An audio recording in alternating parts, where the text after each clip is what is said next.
Hey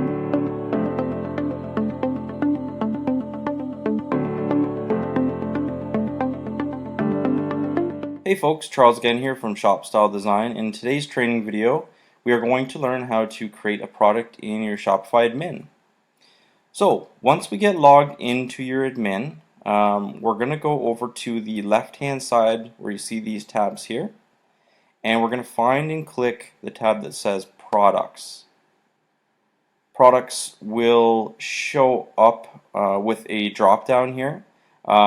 We will get into these later on, but for the time being for this training video specifically, we're going to just deal with this section only. So as you can see, once we clicked products, we're going to see a list of products that I already have added into our demo store here. I did add these more to show what it would look like when you actually go to see the list of your products in your admin. So you would see a preview of the product image, what the name of that product is, whether you have an inventory level that you've set, the type of product is that you've set, so whether it's a gift card, is it shoes, is it a t-shirt, and so on. And then the vendor. So the vendor typically is set as your store name.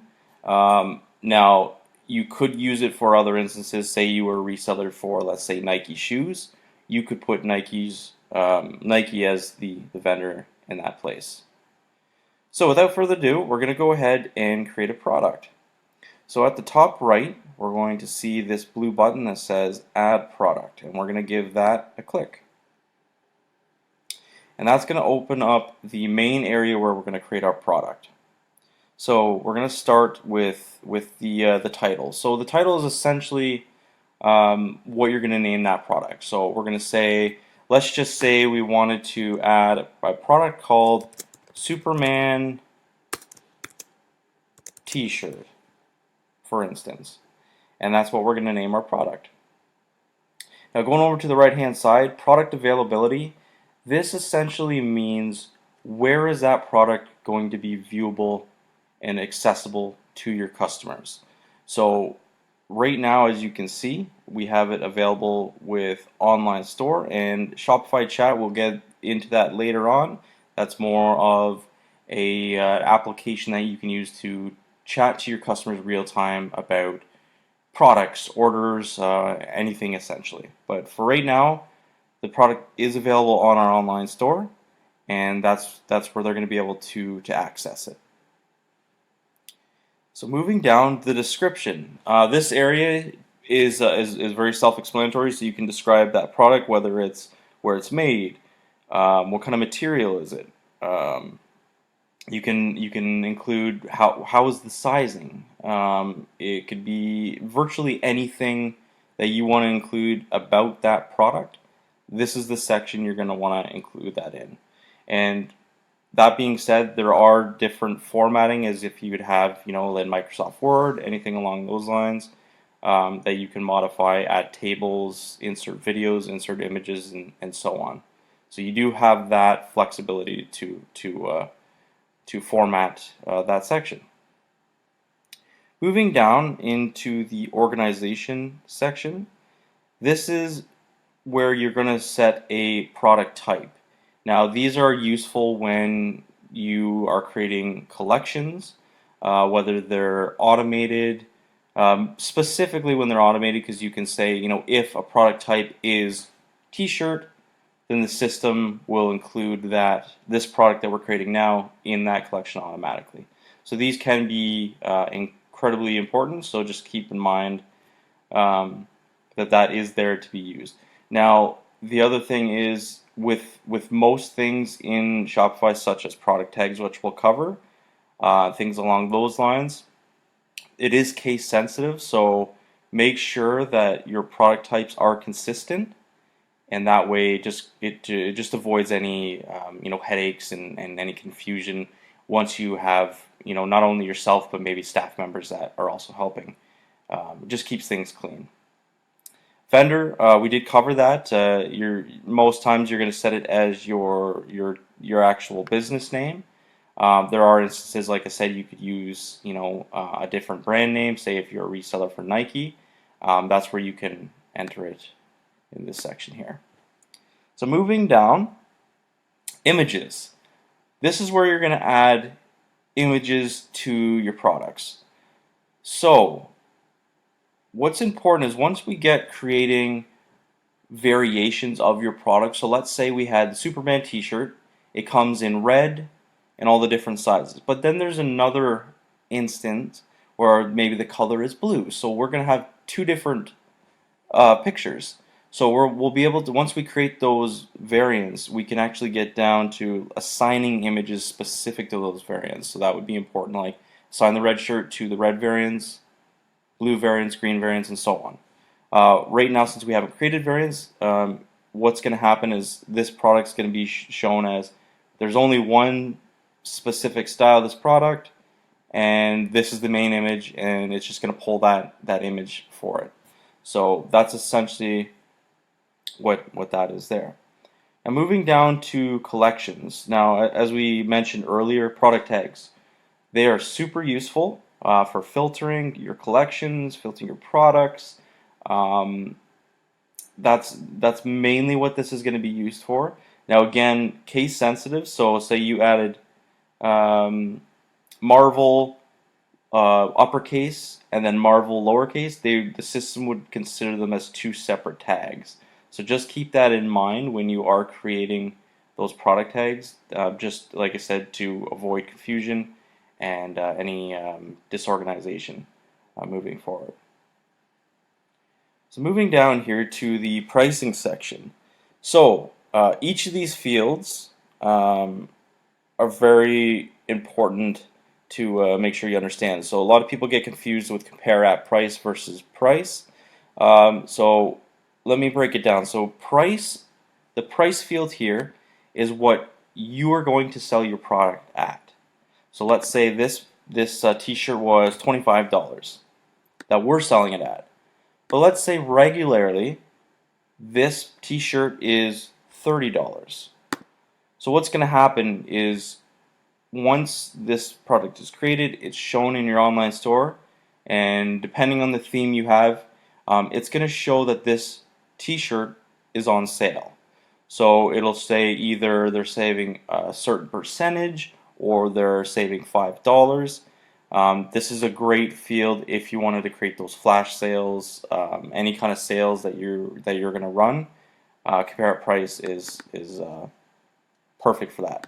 So we'll just leave that for now. Cost per item, basically what this product cost you, and that's more of an internal thing, so you can kind of keep track of your margins. Moving down, this is always super important. It's auto checked off. You want to make sure that you are charging taxes on your products. There are certain circumstances that, let's say you didn't want to charge taxes, but we do suggest that you keep this checked off at all times. It just avoids any issues later on. Moving down to the inventory section, this is where you can add your SKU numbers if there's any available for your products. You can add in your barcodes, so if you have a UPC, GTIN, or ISBN numbers that are available, this is where you can assign those, which is awesome. Especially if you're brick and mortar, great place to keep track of all that stuff. Now, inventory policy, this is also super important. Typically, Shopify tracks this product's inventory is checked off. Now, you can set it as don't track inventory. Totally up to you, but we do recommend so that you can always keep track of what you have going on in the store, and the system will always be very accurate. So, let's say we had, 20 t-shirts available. So we sell one, the system will keep track of that and then go down to 19 and so on. The next section, allow customers to purchase this product when it's out of stock. If you want to oversell, you can use this.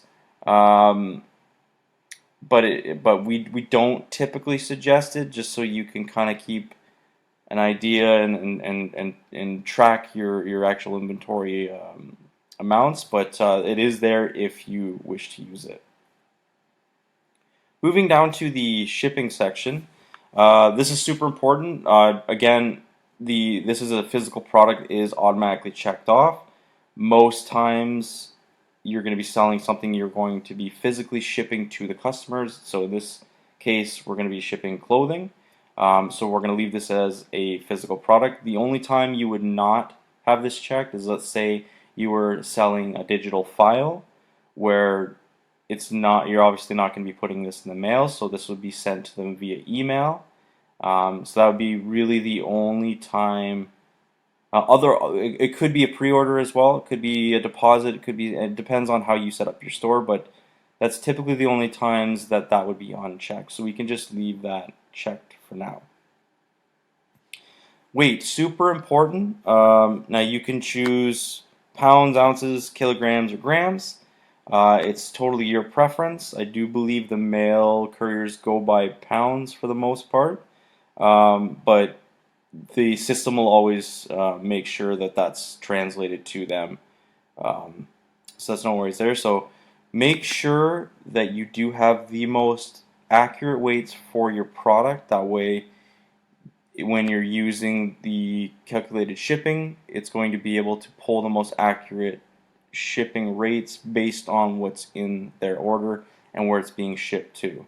So it's super important. I can't stress enough to make sure that those weights are as accurate as possible.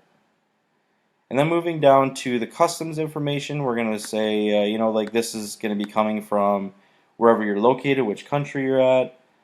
If there is a harmonized system code that you do have available for that product, this can be very helpful for the border officers just to identify and classify those products. It just maybe saves a bit more time, and it might get things through a little bit quicker.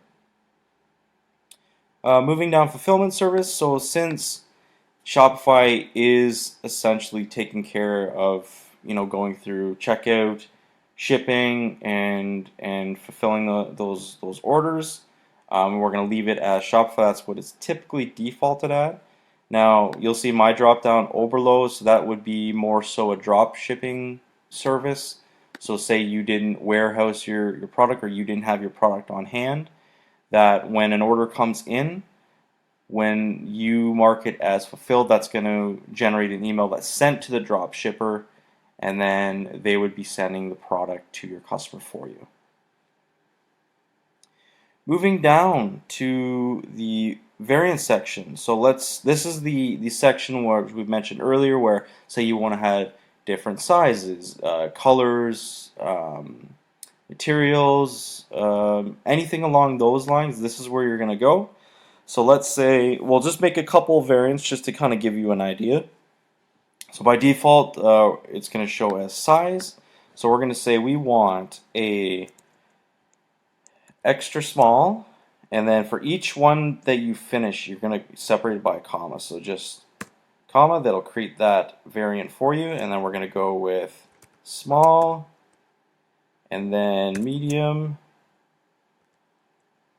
large, and extra large. Boom. And you'll see it'll create the different variants below, and that's where you can set your price for each one, the SKU, barcode, and then how many of each of those specific variants you have. But let's just go back up here. It's going to default to color, which is awesome. And we're going to say we have a red version and we have a blue version.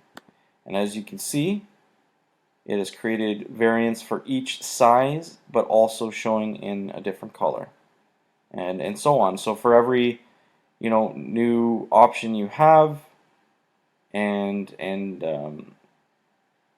different color variations, variant options, just make sure you enter them here and separate them with commas, and that should auto create these variants for you below. And moving down to the last section. So this is the website SEO. So this is basically we're going to see what it looks like to your customers when they visit it in their URL address. So you can see down here it's going to show as Superman-T-shirt. Most URLs will add in the dashes. You can take them out if you like, but just be wary that once it's created and you go back in, you want to make sure. Say you change the title. This section here is not going to auto update. So let's say we change it from Superman long T because we didn't want to sell t-shirts. Well, we changed that in the title, looks great, but when we come down to the bottom, it's going to still show a Superman t-shirt. So we just have to go in, you can delete this out and say Superman long T and change that. But we're just going to leave it as t-shirt for now, just to not confuse anybody. Page title, it's going to take it from your product title, so we can typically leave that. And then the meta description, it'll typically take the first 320 characters of your description, but you can come down here and add in keywords for your SEO results, and that can help with ranking. But typically most merchants can just leave whatever the system pulls from the description area, and that should suffice. And that's how to create a product. So just make sure that whenever you're done everything, that you save the product either at the very bottom here or always at the top right, because nothing worse than losing all the work that you put in, and we all know it can be a lot of time goes into this. So just make sure you do save, and that's it. And that's how to create a product in Shopify. Thanks, guys.